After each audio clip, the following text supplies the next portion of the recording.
আসসালামু আলাইকুম। আজকে আমরা শুরু করতে যাচ্ছি ডিসইন্টিগ্রেশন। আজকে আমরা পড়ব ডিসইন্টিগ্রেশন কি, ডিসইন্টিগ্রেশনের মেকানিজম এবং ICH Q6 এ গাইডলাইন। তো শুরুতে আসি যে ডিসইন্টিগ্রেশন কি। ডিসইন্টিগ্রেশন হচ্ছে একটা ট্যাবলেট বা একটা ক্যাপসুল কিছু গ্র্যানিউলসে ভেঙে যাওয়াকে বলে ডিসইন্টিগ্রেশন। একটা ইনট্যাক্ট ট্যাবলেট ছিল, ইনট্যাক্ট ট্যাবলেট থেকে ভেঙে কিছু গ্র্যানিউলসে পরিণত হয়েছে।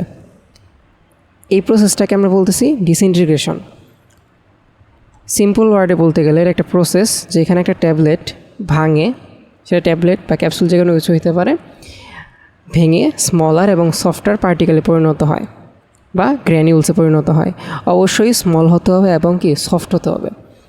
এখন এখানে যদি ধরেন অর্ধেক ভাঙলো, একটা ট্যাবলেট অর্ধেক ভাঙলো, তাহলে কিন্তু এটা ডিসইন্টিগ্রেশন হয় নাই, কারণ একটা বড় এবং শক্ত একটা পার্ট কিন্তু এখনও রয়ে গেছে। অবশ্যই হার্ড কোর থাকা যাবে না, কোনো শক্ত বড় কোনো পোর্শন থাকা যাবে না, ছোট ছোট গ্র্যানিউলসে পরিণত হইতে হবে। আচ্ছা, একটা সলিড ট্যাবলেট ভাঙার পরে কি স্মল পার্টিকেলে পরিণত হয়। সো এই যে সলিড ট্যাবলেট ভাঙলো, এই প্রসেসটাকে বলা হচ্ছে ডিসইন্টিগ্রেশন। এই যে গ্র্যানিউলসে পরিণত হইলো, ভাঙার পরে গ্র্যানিউলসে পরিণত হলো, এই গ্র্যানিউলসগুলো ফার্দার ভাঙার পরে কিসে পরিণত হবে? আরও ছোট ছোট পার্টিকেলে পরিণত হবে। এই যে গ্র্যানিউলস থেকে ছোট পার্টিকেল হচ্ছে, এই প্রসেসটাকে বলা হচ্ছে ডিঅ্যাগ্রিগেশন। এখন কথা হচ্ছে আমাদের এই ডিসইন্টিগ্রেশন, ডিসলিউশন এবং অ্যাবজর্পশন, এই তিনটা প্রসেস কোন প্রসেস কোথায় হচ্ছে? ফার্স্টে আসি হচ্ছে ডিসইন্টিগ্রেশন। এই যে ভাঙার যে প্রসেস, ট্যাবলেট বা ক্যাপসুল ভাঙার প্রসেস মেইনলি হয় স্টোমাকে। কেন স্টোমাকে হয়? কারণ স্টোমাকের যে গ্যাস্ট্রিক অ্যাসিড, এটার পিএইচ হচ্ছে অনেক কম। এই পিএইচে নর্মালি কোনো একটা ট্যাবলেট বা ক্যাপসুল খুব দ্রুত ভেঙে যায়, আবার তার মধ্যে স্টোমাক কিন্তু অলওয়েজ নড়াচড়া করে। সো এই কারণে ডিসইন্টিগ্রেশন প্রসেসটা মেইনলি হয় হচ্ছে স্টোমাকে। আমরা তো জানি যে খাদ্য মন্ডে পরিণত হয় কোথায়, বা খাদ্য ভাঙে কোথায়? মেইনলি স্টোমাকে। সো ড্রাগও কি স্টোমাকে ডিসইন্টিগ্রেট হয়। আচ্ছা, কিন্তু হ্যাঁ, যেই সব ড্রাগগুলা স্টোমাকের পিএইচ সহ্য করতে পারে না বা স্টোমাকের পিএইচে নষ্ট হয়ে যায়, সেই সব ড্রাগকে আমরা কী করি? এন্টেরিক কোট করি। এন্টেরিক কোট করলে কি হয়? ওই ড্রাগটা স্টোমাকে কী করে না, ভাঙে না বা ডিসইন্টিগ্রেট হয় না। সো ওই ড্রাগটা স্টোমাকে না ভেঙে ডিরেক্ট চলে যায় কোথায়? স্মল ইন্টেস্টাইনে। স্টোমাক থেকে ট্রিক এমটিংয়ের মাধ্যমে কই চলে যায়? স্মল ইন্টেস্টাইনে। স্মল ইন্টেস্টাইনে যাওয়ার পর কি হয়? ওই ড্রাগটা ভাঙে এবং ডিজলিউট হয়। সো এখানে এটাই লেখা আছে, এন্টেরিক কোড সম্পর্কে লেখা আছে। আচ্ছা, এরপরে আসি হচ্ছে ডিজলিউশন প্রসেসে। স্টোমাকে ভাঙার পর গ্র্যানিউলসগুলো পরবর্তীতে স্মল পার্টিকেল হলো। পার্টিকেল হওয়ার পরে জিআই ফ্লুইডে যে ডিজলভ হবে, এই ডিজলভটা হয় কোন ফ্লুইডে? জিআই ফ্লুইডে, তাই না? এখন জিআই ফ্লুইড বলতে তো স্টোমাক ফ্লুইড এবং ইন্টেস্টিনাল ফ্লুইড দুইটাকেই বোঝায়। মেইনলি বলা যায় ডিজলিউশন প্রসেসটাও এই স্টোমাকেই হয়। এটা আসলে এই ওষুধটা ভাঙার পর ওষুধটা স্টোমাকের কতক্ষণ আছে সেটার উপর ডিপেন্ড করে। খুব দ্রুত যদি এমটি হয়ে যায় বা খুব দ্রুত যদি স্টোমাক থেকে ইন্টেস্টাইনে চলে যায়, তো সেই ক্ষেত্রে ডিজলিউশনও স্মল ইন্টেস্টাইনে হইতে পারে। বাট যদি এরকম হয় যে একটা ওষুধ অনেকক্ষণ ধরে স্টোমাকে আছে, গ্যাস্ট্রিক এমটিং যদি স্লো হয়, তো সেই ক্ষেত্রে স্টোমাকেও সম্পূর্ণ ওষুধ ডিজলিউট হইতে পারে। হ্যাঁ, সো এরপরে আসে হচ্ছে অ্যাবজর্পশন। জিআই ফ্লুইডে ড্রাগটা ডিজলভ হওয়ার পর ড্রাগটা কী হবে? আমাদের ব্লাড স্ট্রিমে প্রবেশ করতে হবে। এই অ্যাবজর্পশন প্রসেসটা হইতেছে মেইনলি হয় হচ্ছে স্মল ইন্টেস্টাইনে। স্টোমাকে আমাদের অ্যাবজর্পশন কম হয়। এটার কারণটা কি? মেইন কারণ হইতেছে যে গ্যাস্ট্রিক এমটিং একটা ড্রাগ ফার্স্টে ভাঙার পরে স্টোমাকের অ্যাসিডে কী হলো? ডিজলভ হওয়ার পরে এই ডিজলভ হওয়ার পর এই ড্রাগটা গ্যাস্ট্রিক এমটিংয়ের মাধ্যমে স্মল ইন্টেস্টাইনে এসে পড়বে। অ্যান্ড গ্যাস্ট্রিক এমটিং কি? স্টোমাকে যেই খাদ্য আছে বা স্টোমাকে যেই কন্টেন্ট আছে, সেই কন্টেন্টটা স্মল ইন্টেস্টাইনে আসাকেই বলা হচ্ছে গ্যাস্ট্রিক এমটিং। আমাদের ড্রাগ কি স্টোমাকে অ্যাবজর্ব হওয়ার মতন সময় পায় না, এটা একটা পয়েন্ট। আরও কিছু পয়েন্ট আছে, সেটা হচ্ছে স্টোমাকের ব্লাড সাপ্লাই অনেক কম। এখানে দেখো কি লেখা আছে যে আমাদের স্মল ইন্টেস্টাইনের ব্লাড সাপ্লাই অনেক বেশি, রিচ ব্লাড সাপ্লাই। অন্যদিকে স্টোমাকের ব্লাড সাপ্লাই কম। আবার স্টোমাকের কিন্তু সারফেস এরিয়াও কম। স্মল ইন্টেস্টাইনের সারফেস এরিয়া কিন্তু অনেক বেশি। সো এইসব কারণে একটা হচ্ছে গ্যাস্ট্রিক এমপ্টিং, এরপরে হচ্ছে সারফেস এরিয়া, এরপর হচ্ছে ব্লাড সাপ্লাই। এই তিনটা মেইন কারণে হচ্ছে ডিসইন্টিগ্রেশন, ডিসলিউশন স্টমাকে হলেও অ্যাবজর্পশন কোথায় হয়? স্মল ইন্টেস্টাইনে। আচ্ছা, আর স্মল ইন্টেস্টাইনের সারফেস এরিয়া কেন বেশি? কারণ স্মল ইন্টেস্টাইনে কী আছে? ভিলাই আছে বা মাইক্রোভিলাই আছে। সো এইসব কারণে স্মল ইন্টেস্টাইনের সারফেস এরিয়া বেশি। আর গ্যাস্ট্রিক এমপ্টিং কিসের উপর ডিপেন্ড করে? খাবারের উপর ডিপেন্ড করে। যদি আমাদের পেট অনেক ভরা থাকে, আমরা যদি খাওয়ার পরে কোনো একটা ট্যাবলেট খাই, তো সেই ক্ষেত্রে ওই ট্যাবলেটটা খুব ধীরে ধীরে স্মল ইন্টেস্টাইনে পৌঁছায়।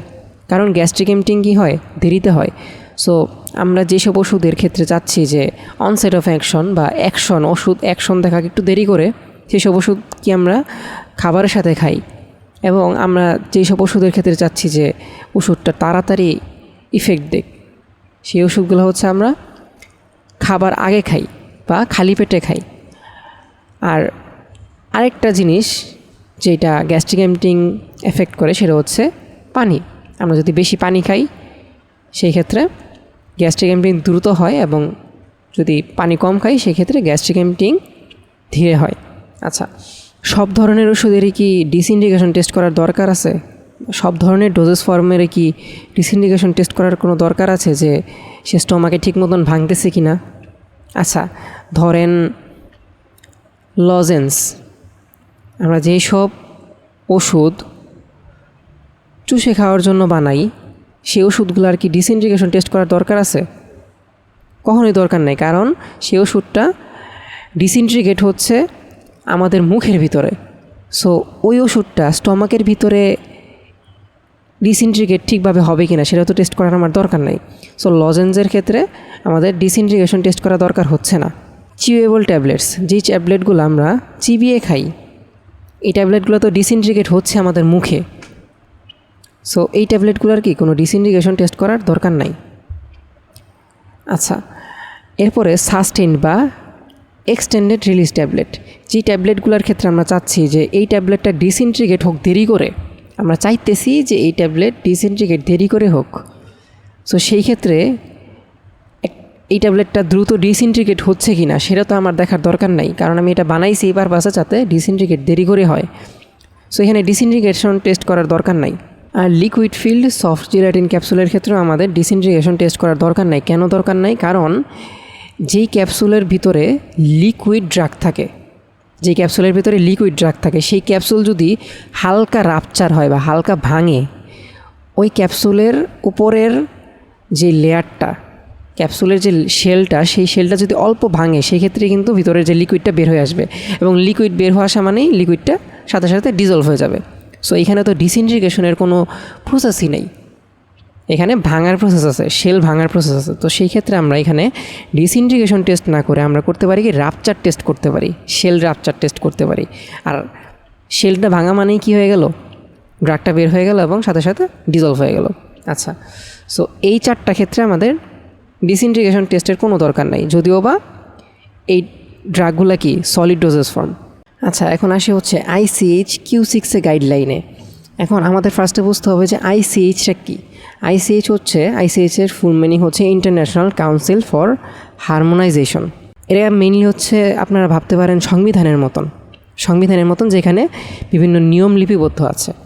সো আমাদের যে বিভিন্ন ড্রাগ এজেন্সিস আছে বা ড্রাগ রেগুলেটরি অথরিটিস আছে, এই রেগুলেটরি অথরিটিস হচ্ছে এই ICHের গাইডলাইনগুলো ফলো করে। সো ICH Q6 গাইডলাইন কি বলতেছে?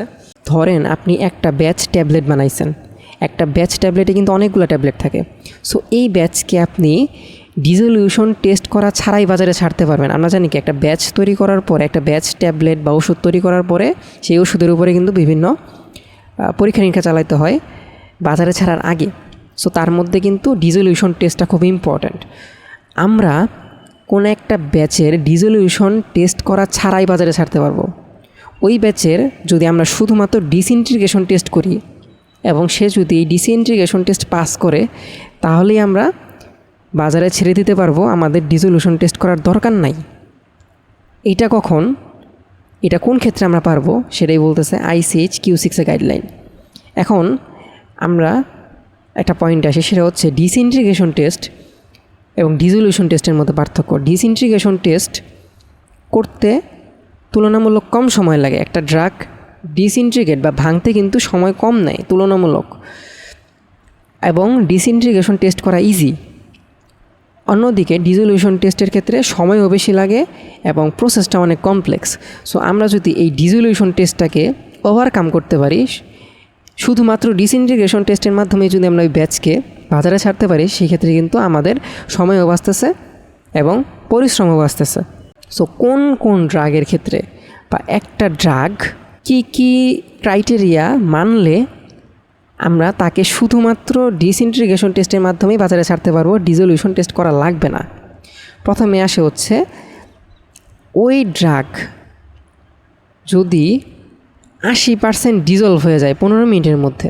ধরেন আপনি একটা ড্রাগ আবিষ্কার করছেন এবং ওই ড্রাগটাকে আপনি ট্যাবলেটে রূপ দিয়েছেন। রূপ দেওয়ার পরে আপনি দেখলেন যে ওই ড্রাগটা ভাঙছে, ভাঙার পরে ডিজলভ হয়েছে 80%-এর উপরে ডিজলভ হয়ে গেছে 15 মিনিটের মধ্যে। ডিজলভ হয়েছে কিন্তু মানে ডিজলিউশন হয়েছে, বুঝছেন? 15 মিনিটের মধ্যে 80%-এর বেশি ডিজলিউশন হয়ে গেছে। তার মানে অবশ্যই ডিসইন্টিগ্রেট হইতে তার বেশি সময় লাগে নাই, 3 থেকে 4 মিনিট লাগছে। এরপরে ডিজলভ হওয়া শুরু হয়েছে এবং 15 মিনিটের মধ্যে 80%-এর উপর ডিজলভ হয়ে গেছে। সো আপনি একটি ড্রাগ আবিষ্কার করছেন বা করেন নাই, যেটাই হোক, আপনি একটা ট্যাবলেট প্রথমবারের মতন কী করছেন, আপনার কোম্পানিতে বানাইছেন। সো প্রথমবার আপনি ডিজলিউশন টেস্ট করছেন এবং এই ফলাফলটা পাইছেন। এবং আপনি আরেকটা টেস্ট করছেন, সেটা কি সলিবিলিটি টেস্ট। আপনি দেখলেন যে 250 ml ফ্লুইডে ওই ড্রাগ আপনি কোনো একটা মানুষের দেহে সর্বোচ্চ যতটুকু ডোজ দিতে পারবেন, হায়েস্ট ডোজ, ওই ওষুধের হায়েস্ট ডোজ আপনি 250 ml ফ্লুইডের মধ্যে দিলেন। দেওয়ার পরে দেখলেন যে সম্পূর্ণ ওষুধটা কী হয়ে গেল, ওই 250 ml ফ্লুইডের মধ্যে ডিজলভ হয়ে গেছে। তার মানে কি, এইটা দ্বারা এটাই বোঝায় যে ওই ড্রাগের সলিবিলিটি অনেক হাই, এবং সলিবিলিটি হাই হওয়া মানে আমরা BCS ড্রাগ ক্লাসিফিকেশনের ক্লাস থেকে জানতে পারছি যে সলিবিলিটি বেশি মানে ওই ড্রাগটা জিআই ফ্লুইডে মিশবেও খুব দ্রুত। এখন কথা হইতেছে যে অনেকে হয়তো এখানে বুঝেন নাই কাহিনিটা কী হইতেছে, যে আমরা একটা ট্যাবলেটের একদম শুরুতে যখন থেকে ওই কোম্পানিতে ওই ট্যাবলেটটা বানানো স্টার্ট হয়েছে, তখনই আমি শুরুতেই 2টা টেস্ট করছি। একটা হচ্ছে ডিসোলিউশন টেস্ট এবং সলিবিলিটি টেস্ট।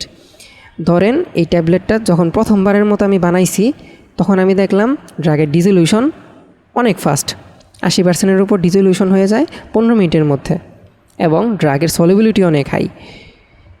যদি কোনো ড্রাগ এই 2টা ক্রাইটেরিয়াই মানে, তাহলে এরপর থেকে আমি এই ড্রাগ যতবার বানাবো কোনোবারই আমার আর ডিসোলিউশন টেস্টটা করতে হবে না। হ্যাঁ, প্রথমবারে আমি করছি, কিন্তু এরপর থেকে আর আমার ডিসোলিউশন টেস্ট করতে হবে না। এরপর থেকে আমি যদি শুধুমাত্র ডিসইন্টিগ্রেশন টেস্ট করি এবং ডিসইন্টিগ্রেশন টেস্টের ফলাফল যদি ভালো আসে, তাহলে আমি কি করতে পারবো, ওই সম্পূর্ণ ব্যাচকে আমি ডিসলিউশন টেস্ট করা ছাড়াই বাজারে ছেড়ে দিতে পারবো শুধুমাত্র ডিসইন্টিগ্রেশন টেস্টের মাধ্যমে। ক্লিয়ার? এই 2টা ক্রাইটেরিয়া অবশ্যই ড্রাগকে ফুলফিল করতে হবে। গেল। এখন অনেকেই হয়তো ভাই ড্রাগ সলিবিলিটির এই ব্যাপারটা বুঝেন নাই, যে আমরা এই যে 250 ml ফ্লুইডটা নিতেছি এবং 250 ml ফ্লুইডের মধ্যে আমরা বলতেছি ড্রাগের হায়ার সর্বোচ্চ ডোজ যদি এই 250 ml ফ্লুইডে সম্পূর্ণ সলিউবল হয়, তো সেই ক্ষেত্রে ওই ড্রাগটার সলিবিলিটি হাই। এটা হচ্ছে একটা প্যারামিটার সেট করে দিছে। হ্যাঁ, একটা প্যারামিটার সেট করা যে 250 ml ফ্লুইডের মধ্যে যদি কোনো ড্রাগ বা কোনো ড্রাগের হায়েস্ট ডোজ সম্পূর্ণ ডিজলভ হয়, তো সেই ক্ষেত্রে ওই ড্রাগটা হাইলি সলিউবল। আচ্ছা, তো এই যে 250 ml ফ্লুইড, এই 250 ml ফ্লুইড একবার আমার pH 1.2-তে নিতে হবে, একবার pH 4.5-এ নিতে হবে, আর একবার pH 6.8-এ নিতে হবে। সো 3 ক্ষেত্রেই যদি আমার সলিউবিলিটি মানে 3 ক্ষেত্রেই যদি এই ড্রাগটা ডিজলভ হয়ে যায়, তো সেই ক্ষেত্রে আমরা বলবো এই ড্রাগটার সলিউবিলিটি অনেক হাই। এখন কথা হইতেছে যে আমার এই 2টা ক্রাইটেরিয়া কেন মানা লাগবে? হ্যাঁ, প্রথম ক্রাইটেরিয়াটা আমি বুঝলাম, কিন্তু দ্বিতীয় ক্রাইটেরিয়া কেন মানতে হবে? ধরেন একটা ড্রাগ আপনার স্টমাকে খুব দ্রুত ডিসইন্টিগ্রেট হয়ে গেল, কিন্তু এমনও তো হইতে পারে ওই ড্রাগটা ডিসইন্টিগ্রেট দ্রুত হয়েছে বাট ডিসলিউশন দ্রুত হয় না। ডিজলিউশন হয়তো অনেক সময় নেয়, হতে পারে না। সো এক্ষেত্রে কিন্তু আমার ডিজলিউশন টেস্ট লাগতেছে। সো ডিজলিউশন দ্রুত হয় নাকি ধীরে হয় সেটা কিন্তু আমরা সলিবিলিটি টেস্টের মাধ্যমে জানতে পারতেছি, কারণ সলিবিলিটি যার হাই তার অবশ্যই ডিজলিউশনও হাই। সো এই একটা মাত্র ক্রাইটেরিয়া ফিল আপ করলেই আমরা বলতে পারবো না যে এই ড্রাগটাকে আমরা ডিজলিউশন টেস্ট করা ছাড়াই বাজারে ছাড়তে পারবো।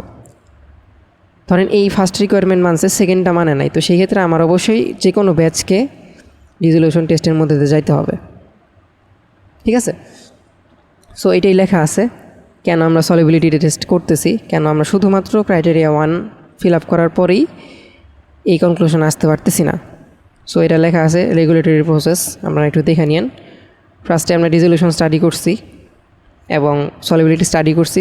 যখন দেখছি যে আমাদের ফলাফল ভালো আসছে তখন আমরা রেগুলেটরি অথরিটিজের কাছে এটা সাবমিট করছি এবং আমাদের পারমিশন দেওয়া হয়েছে যে না, এরপর থেকে আমরা এই ব্যাচকে পরীক্ষা করা ছাড়াই, মানে ডিজলিউশন পরীক্ষা করা ছাড়াই ছাড়তে পারবো।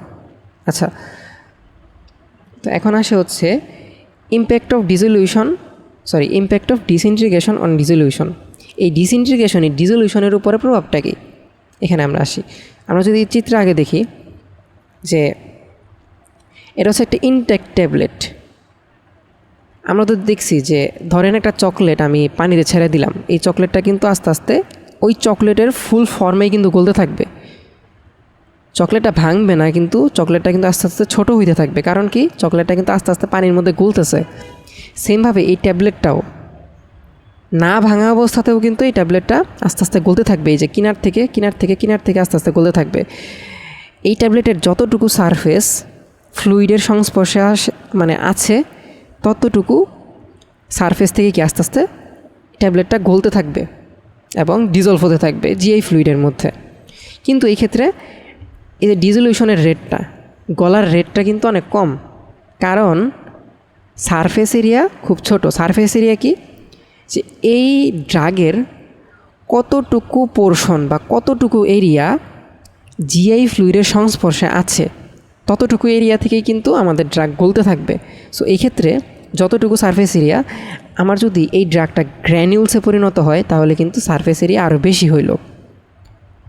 সো হ্যাঁ, ধরেন একটা ট্যাবলেট স্টমাকে গেছে, ইনটেক্ট ট্যাবলেট অবস্থায় আছে, এই ক্ষেত্রেও ডিজলিউশন হতে থাকবে, আস্তে আস্তে ডিসইন্টিগ্রেট হইলো, এই ক্ষেত্রেও ডিজলিউশন হতে থাকবে, কিন্তু এই ক্ষেত্রে আগের থেকে ডিজলিউশনের রেট বাড়বে এবং গ্র্যানিউলস থেকে যখন ড্রাগ পার্টিকেল হবে ডিএগ্রিগেশনের মাধ্যমে, মানে আরও ফার্দার ভাঙার পরে, সো এই ক্ষেত্রে কিন্তু সারফেস এরিয়া আরও বেশি। সো এই ক্ষেত্রেও ডিজলিউশন যে হতে থাকবে সেই ডিজলিউশনের রেট এই গ্র্যানিউলসের থেকেও দ্রুত হবে। সো একটা ড্রাগ স্টমাকে আসার পরেই একদম পরপরই ডিজলিউশন স্টার্ট হয়ে যায়, কিন্তু ইনটেক্ট ট্যাবলেট অবস্থায় যতটুকু না দ্রুত হয়, গ্র্যানিউলসের থেকেও বেশি দ্রুত হয় এবং ড্রাগ পার্টিকেলে যখন কনভার্ট হয় তখন আরও দ্রুত হয় এবং পরবর্তীতে এই যে আমাদের জিআই ফ্লুইডে সলিউবল হলো, এরপর জিআই ফ্লুইড থেকে অ্যাবজর্ব হলো এবং ড্রাগ কোথায় গেল, ব্লাডে গেল। সো এইটাই এখানে লেখা আছে, সারফেস এরিয়া শুরুতে কম, এরপরে আরও বেশি, এরপর আরও বেশি, এরপরে ডিজলিউশন হলো। আচ্ছা, এখন আসি আমরা ডিসইন্টিগ্রেশনের মেকানিজমে। একটা ট্যাবলেট কীভাবে ডিসইন্টিগ্রেট হয়। একটা ট্যাবলেটের ডিসইন্টিগ্রেশন হওয়ার 3টা প্রসেস আছে। একটা উইকিং, সোয়েলিং, স্ট্রেন রিকভারি। একটা ট্যাবলেটে এই 3টা প্রসেসই করতে পারে। এই 3টা প্রসেসের মাধ্যমেই একই সাথে একটা ট্যাবলেট ডিসইন্টিগ্রেট হইতে পারে, অথবা ওই একটা ট্যাবলেট একটা মাত্র মেকানিজমও ইউজ করতে পারে। ধরেন একটা ট্যাবলেট একটা মেকানিজম ইউজ করছে, আরেকটা ট্যাবলেট 3টা মেকানিজম ইউজ করছে, হতে পারে, বা একটা ট্যাবলেট যে কোনো 2টা মেকানিজম ইউজ করছে, হতে পারে। সো আমাদের এখানে প্রবাবল মেকানিজম 3টা। প্রথমে আসি উইকিংয়ে কী হয়, আমরা ট্যাবলেটকে কম্প্রেস করছি, তাই না? কম্প্রেস করার পরে একটা ট্যাবলেট বানাইছি। এই ট্যাবলেটের মধ্যে কিন্তু ছোট কি আছে, সূক্ষ্ম ছিদ্র আছে। আমরা নর্মালি চোখে না দেখলেও আমরা যদি মাইক্রোস্কোপ দিয়ে দেখি তাহলে কি দেখতে পারবো, যে অবশ্যই ছিদ্র আছে, যেহেতু এগুলো পার্টিকেল ছিল এবং আমরা চাপ দিয়ে বানাইছি, তো সেই ক্ষেত্রে ছিদ্র থাকাটা খুবই স্বাভাবিক। সো জিআই ফ্লুইডে যখন যায়, আচ্ছা এখানে আমি একটা ছোট্ট কথা বলে নেই, সেটা আমাদের জিআই ফ্লুইড, সেটা স্টমাকের ফ্লুইডই হোক বা ইন্টেস্টাইনের ফ্লুইডই হোক, দুই ফ্লুইডের ক্ষেত্রেই কিন্তু ওয়াটারের পোর্শন কিন্তু অনেক। ওয়াটারের পোর্শন 95%-এর উপরে, অ্যাপ্রক্সিমেটলি 99% দুই ক্ষেত্রেই, স্টমাকের ক্ষেত্রেও ইন্টেস্টাইনের ক্ষেত্রেও। সো এই কারণে আমি দেখবেন যে ওয়াটার লিখছি, ওয়াটার, এই কারণে আমি জিআই ফ্লুইড লিখি নাই, ওয়াটার লিখছি। উইকিংয়ের ক্ষেত্রে কি হয়, এই যে ছোট ছোট ছিদ্র আছে, এই ছিদ্র দিয়ে হচ্ছে ওয়াটার বা জিআই ফ্লুইড ওই ট্যাবলেটে প্রবেশ করার পরে আমরা যদি এই চিত্রটা দেখি, এই যে ছিদ্র আছে না, এই ছিদ্র দিয়ে হচ্ছে, এই যে দেখতেছেন যে অনেক ছিদ্র, এই ছিদ্রের মধ্যে দিয়ে আমাদের ওয়াটার বা জিআই ফ্লুইড প্রবেশ করবে এবং প্রবেশ করার পরে ভিতর থেকে দুই সাইডে ধাক্কা দিবে, দুই সাইডে এই যে ঢুকছে না, এই যে প্রবেশ করছে ওয়াটার, এই ওয়াটার কী করবে, চারদিকে প্রেশার দিবে। এই প্রেশারকে বলা হইতেছে হাইড্রোলিক প্রেশার। পানির দ্বারা যে প্রেশার, পানি যে প্রেশারটা দেয় সেটা হচ্ছে হাইড্রোলিক প্রেশার। এই প্রেশারের ফলে কি হবে, ভিতর থেকে এই পানির প্রেশারের ফলে, এই যে পানির যে প্রেশার দিছে, প্রেশারের ফলে এই ট্যাবলেট ভেঙে যাবে। এটা হচ্ছে একটা মেকানিজম। আমাদের সেকেন্ড মেকানিজম হচ্ছে সোয়েলিং বা ফুলে যাওয়া। আমরা কিন্তু যে কোনো ট্যাবলেটে ডিসইনটিগ্রেন্ট ইউজ করি। ডিসইনটিগ্রেন্ট কি? ডিসইনটিগ্রেন্ট হচ্ছে যেই এক্সিপিয়েন্ট আমাদের ওই ট্যাবলেটটা দ্রুত ভাঙতে সাহায্য করে। এখন ডিসইনটিগ্রেন্টের মেকানিজমটাকে, ডিসইনটিগ্রেন্ট কীভাবে একটা ট্যাবলেট দ্রুত ভাঙতে সাহায্য করে? ডিসইনটিগ্রেন্ট এই যে ওয়াটারটা, যে ওয়াটারগুলো আমাদের ছোট ছিদ্র ক্যাপিলারির মাধ্যমে ঢুকতেছে, এই ওয়াটারকে এই ডিসইনটিগ্রেন্ট শোষণ করার পরে তার ভলিউম বাড়ায়, ফুলে যায়। হ্যাঁ, সো ফুলে যাওয়ার ফলে কি হয়, একটা কমপ্রেসড ট্যাবলেটের মধ্যে এরকম বড় বড় পার্টিকেল যদি থাকে, এই বড় বড় পার্টিকেল তো তার ভলিউমকে বাড়াইছে। সো ভলিউম বাড়ানোর ফলে সে কিন্তু একটা প্রেশার দিচ্ছে, চারদিকে প্রেশার দিচ্ছে, যেহেতু সে ফুলে গেছে। সো এই প্রেশারের ফলে এত পার্টিকেল ফুলে প্রেশার দেওয়ার ফলে এই ট্যাবলেটটা কি ভেঙে যাবে। থার্ড মেকানিজম হচ্ছে স্ট্রেন রিকভারি। আমরা একটা ট্যাবলেট বানাই কীভাবে, কমপ্রেস করে না, চাপ দিয়ে, ধরেন একটা পার্টিকেল এরকম ছিল, গোল ছিল, এটাকে চাপ দিয়ে আমরা চ্যাপ্টা বানাই ফেলছি। আমরা কি জানি যে কোনো পার্টিকেল তার আগের অবস্থায় ফেরত যাইতে চায়, তাই না? যে কোনো পার্টিকেল তার আগের অবস্থায় ফেরত যাইতে চায়। সো এই ক্ষেত্রে ওয়াটার যখন ছিদ্রগুলো দিয়ে প্রবেশ করার পরে এই যে প্রত্যেকটা কমপ্রেসড পার্টিকেল, এই প্রত্যেকটা কমপ্রেসড পার্টিকেলের মধ্যে যেই ঘর্ষণটা আছে বা যেই শক্তিতে তারা একে অপরের সাথে লেগে আছে, যাকে বলতেছি আমরা কম্প্রেশন ফোর্স, এই কম্প্রেশন ফোর্সকে ওয়াটার কমায় দেয়। যেহেতু কম্প্রেশন ফোর্সকে ওয়াটার কমায় দিছে, তাই ড্রাগ পার্টিকেলগুলো চায় যে আমি আবার আমার আগের শেপে ফিরে যাব। এভাবে ট্যাবলেটের এই স্থিতিস্থাপক বৈশিষ্ট্যের কারণে পরবর্তীতে এই ট্যাবলেটটা ব্রেক হয়ে যায়। সো এই হচ্ছে আমাদের 3টা মেকানিজম। তো আজকে এই পর্যন্তই, দেখা হচ্ছে পরবর্তী ক্লাসে। আসসালামু আলাইকুম।